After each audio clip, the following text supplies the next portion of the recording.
Aujourd'hui, direction Amfreville-sous-Léman et la guinguette de Simone, où nous allons rencontrer la chef Marie-Hu. Elle a bourlingué de par le monde, elle a travaillé dans des palaces et on la retrouve ici, ouais, à la guinguette de Simone. Tu me suis? Il est 11h, direction les cuisines, où la chef Hu prépare le repas du personnel avant le coup de feu. Moi, j'aime bien que quand on mange mes plats, on capte de suite en regardant dans l'assiette les ingrédients. J'aime pas quand c'est trop mystérieux. Et donc je pense que c'est traditionnel avec un twist. Tout est chronométré. Après 15 minutes pour déjeuner, retour en cuisine. Marie-Hu vérifie ses préparations et répond à nos questions. Filière courte ou tu vas acheter tes produits au bout du monde? Plutôt filière courte. Là, par exemple, le porc, ça vient de la ferme de l'Or, à quelques kilomètres d'ici. Pareil pour les légumes. C'est une ferme qui est juste à côté. Et après, je m'autorise des entorses pour le chocolat, la vanille. C'est vrai que j'adore utiliser les épices. C'est une cuisine de contraste. Par exemple, là, ce midi, on est sur une poitrine de porc. C'est quelque chose qui est plutôt gras et rond. Mais je vais aller la casser avec du gingembre, un petit peu d'acidulé, avec du jus de citron vert.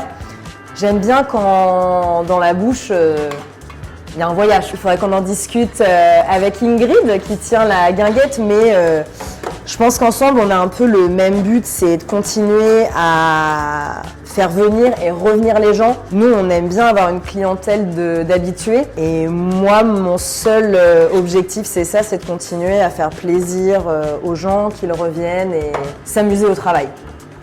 Ouais. Pas de cri en cuisine, pas de règne militaire pour le service. Le duo Ingrid Levavasseur et Marie-Hu prône la compétence bienveillante. C'est essentiel qu'il y ait une certaine confiance qui s'instaure entre nous tous et toutes. Et c'est aussi important d'être entouré de gens qui sont professionnels et consciencieux. Bon Marie, je peux t'aider à quelque chose? Ouais, je voudrais que tu dresses une assiette de gazpacho vert, c'est l'entrée du jour. Je suis gauche et gaucher.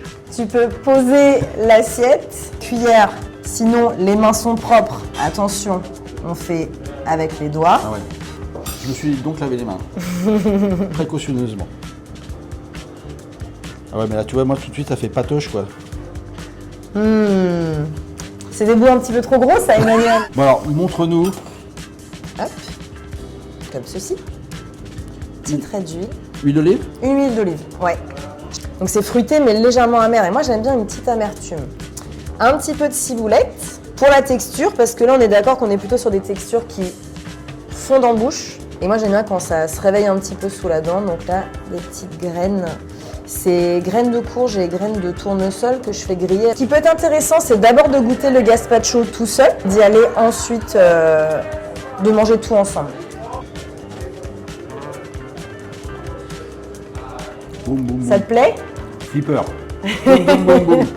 Le 2-7, on était avec la chef Hu. Venez à la guinguette de Simone. Ça vaut le coup. Merci chef. Merci Emmanuel.